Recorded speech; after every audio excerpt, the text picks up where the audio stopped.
बंजारन बहू। कमला एक बहुत स्वार्थी महिला है। उसने पैसों के लिए एक ऐसे इंसान से शादी की जो पहले से शादीशुदा और एक बच्चे का पिता भी था। कमला के पति को मरे हुए एक अरसा बीत गया है। अब वो अपने सौतेले बेटे वैभव के साथ रहती है। वैभव के दिल में अपनी माँ को लेकर इतना डर है कि वो अपनी माँ के सामने एक शब्द नहीं बोल पाता। उसकी माँ जो कहती है उसको सर झुकाकर वही मानना पड़ता है। वैभव, तुमने अभी तक घर का काम क्यों नहीं किया? तुमसे कितनी बार कहा है कि सूरज निकलने से पहले तुम घर की साफ सफाई पूरी कर दिया करो। वैभव कुछ नहीं बोलता, चुपचाप सर झुकाए अपनी माँ की बात सुनता रहता है। तभी पास में खड़ा नौकर सुखराम कहता है, मालकिन, वैभव बाबा को रात से तेज बुखार है, इसलिए वो सुबह जल्दी उठ नहीं पाए। उनके बदले मैं घर की साफ सफाई कर देता हूँ। इसे कोई बुखार नहीं है, मैं इसे अच्छी तरह से जानती हूँ। ये सब काम न करने के बहाने हैं। सुखराम काका, बोल दो इसे, सारे घर का काम यही करेगा और इससे समय पर अपना काम पूरा नहीं किया तो इससे आज का खाना भी नहीं मिलेगा।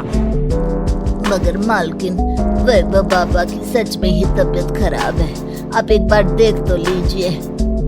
कमला बिना कुछ बोले वहाँ से चली गई और बेचारा वैभव तेज बुखार में भी काम करता रहा। कमला वैभव की शादी एक ऐसी लड़की से कराना चाहती थी जो अनपढ़ हो और कमला से इसी तरह डरे जिस तरह वैभव डरता है, ताकि वैभव की सारी जायदाद और धन दौलत उसकी मुट्ठी में रहे। लेकिन आज के जमाने में ऐसी लड़की मिलना मुश्किल है। कमला कार में यही सब कुछ सोचती जा रही थी कि तभी रास्ते में, अरे ड्राइवर, तुमने कार क्यों रोक दी और ये इतना शोर कैसा? मैडम, आगे कुछ बंजारों का खेल चल रहा है, इसलिए भीड़ लगी है। मैं अभी भीड़ को साइड में करवाकर कार निकालता हूँ। ड्राइवर भीड़ को साइड करके कार निकालने की कोशिश करने लगा कि तभी कमला की नजर रस्सी पर चल रही एक फुलवा नाम की बंजारन पर पड़ी। क्यों ना मैं इस बंजारन की शादी वैभव से करा दूं? ये तो अनपढ़ लग रही है, मेरे पैरों तले दबकर भी रहेगी। मुझे अभी इसके माँ बाप से बात करनी होगी। ये सोचकर कमला ने उन बंजारों से बात की और उन्हें शाम को अपने घर बुलाया। फुलवा के माता पिता वहां उसे लेकर आ गए। उन्होंने इतना आलीशान घर पहले कभी नहीं देखा था। अच्छा हुआ आप लोग आ गए।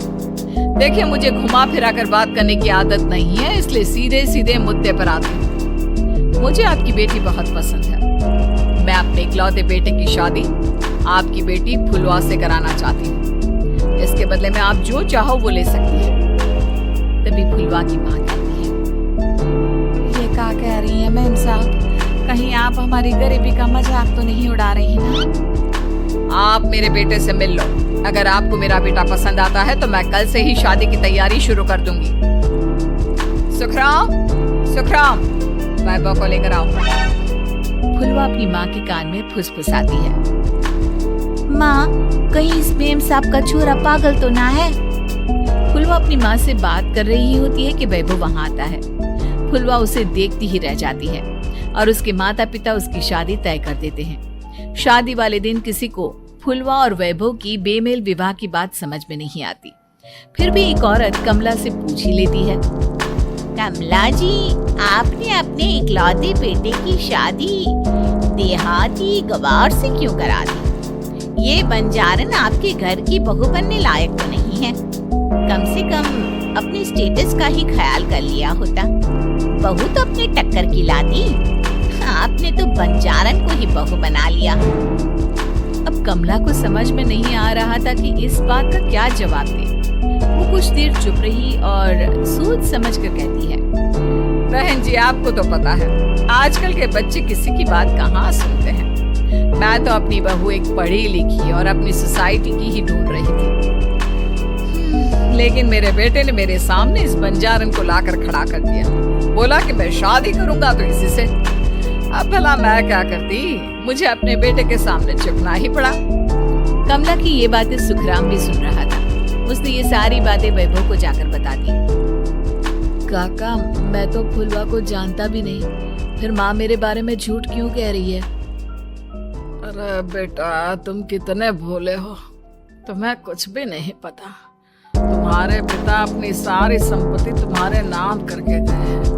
तुम्हारी माँ नहीं चाहती कि ये संपत्ति तुम्हें मिले, इसलिए उन्होंने तुम्हारी अनपढ़ लड़की से शादी करवाई ताकि तुम्हारी तरह वो भी अपने हक के लिए आवाज ना उठा सके। सुखराम काका, मैं क्या करूं, आप ही बताओ।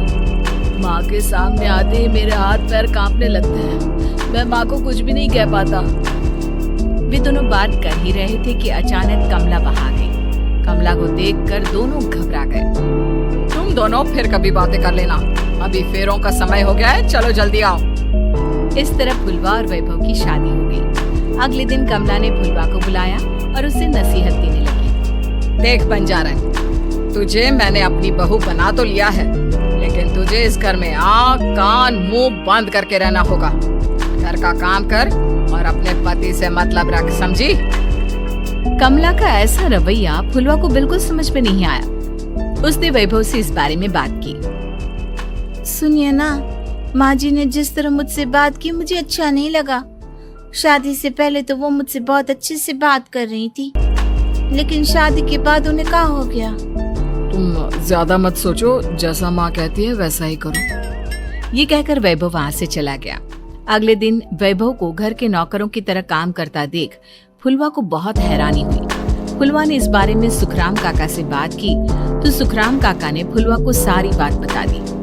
अब फुलवा को समझ में आ गया कि उसकी सास ने एक बंजारन को बहू क्यों बनाया। एक दिन वैभव घर का काम कर रहा था, तभी उससे कांच की प्लेट टूट गई। किसने गिराई ये कांच की प्लेट? वैभव को वहां खड़ा देख कमला ने छड़ी से उसे मारना शुरू कर दिया। उसके पैर में कांच चुभ गया और खून बहने लगा, लेकिन फिर भी कमला उसे मारे जा रही थी। ये देखकर फुलवा ने कमला के हाथ से छड़ी छीन ली और तोड़कर फेंक दी।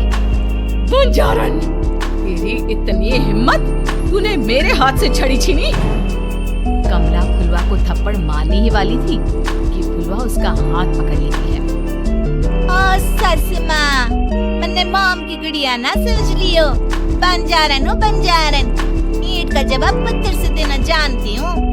आज के बाद मेरे या वैभव जी के ऊपर हाथ उठाने की सोचियो भी ना, समझी सस माँ? ये कहकर फुलवा वैभव को लेकर वहां से चली गई। उसने वैभव के पैर पर पट्टी बांधी, उसके आंसू पोंछे। वैभव ने पहली बार किसी के दिल में अपने लिए इतना प्यार महसूस किया। अब फुलवा वैभव का हर काम में हाथ बटाती, उसका बहुत ख्याल रखती। इस तरह दोनों बहुत ज्यादा नजदीक आ गए। वहीं दूसरी ओर कमला सारी जायदाद अपने नाम करने की साजिश करने लगी। और एक दिन, वैभव, जल्दी बाहर आओ। कमला की आवाज सुनकर वैभव और फुलवा अपने कमरे से बाहर आ गए। जी माँ, आपने बुलाया? ये ले, इन कागजों पर साइन कर दे। वैभव कागजों पर साइन करने ही वाला था कि फुलवा वैभव के हाथ से पेन छीनकर कहती है, ना वैभव जी, आप इस पर हस्ताक्षर नहीं करेंगे। आओ बंजारन, मैं तुझसे बात नहीं कर रही। ये बात मेरे और मेरे बेटे के बीच की है। चुपचाप पेन दे दे, नहीं तो तेरी खाल उधेड़ लूंगी। सस माँ, बंजारन की खाल इतनी भी ढीली ना होवे कि कोई भी उधेड़ लेवे। जो यकीन ना आता हो तो देख ले उतार के। और हाँ, बंजारन जरूर हूँ, पर अनपढ़ ना हूँ। मन्ने भी पता है कि किसी भी कागज पर साइन करने से पहले उसे अच्छी तरह पढ़ लेवे। पेन देती है या नहीं? ये कहकर कमला फुलवा को मारने आई तो फुलवा ने कमला को धक्का दे दिया और वो नीचे गिर गई।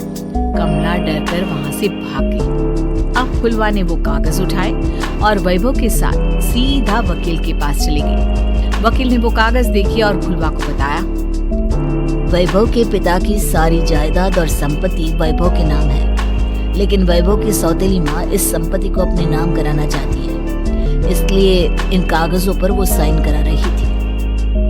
तो अब हमें क्या करना चाहिए वकील साहब? वकील ने फुलवा और वैभव को सब कुछ अच्छी तरह से समझा दिया।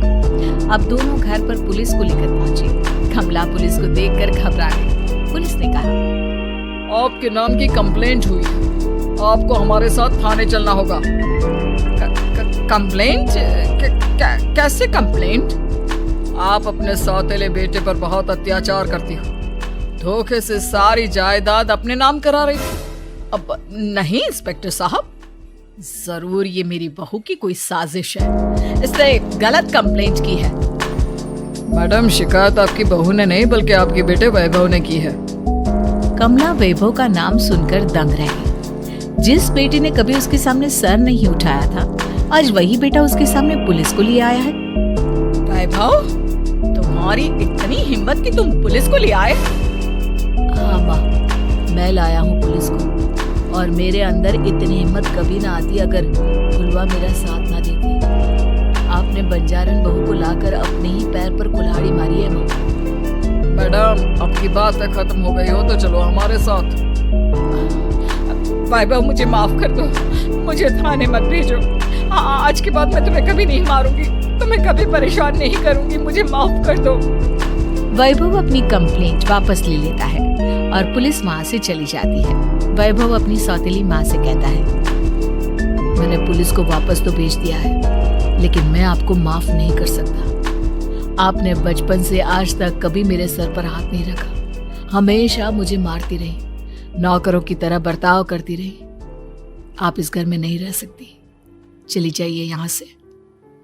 कमला घर छोड़कर चली गई और सड़क किनारे खड़ी होकर सोचने लगी, काश मैंने वैभव को माँ की तरह प्यार किया होता तो आज मैं इस तरह से बेसहारा ना हो जाती।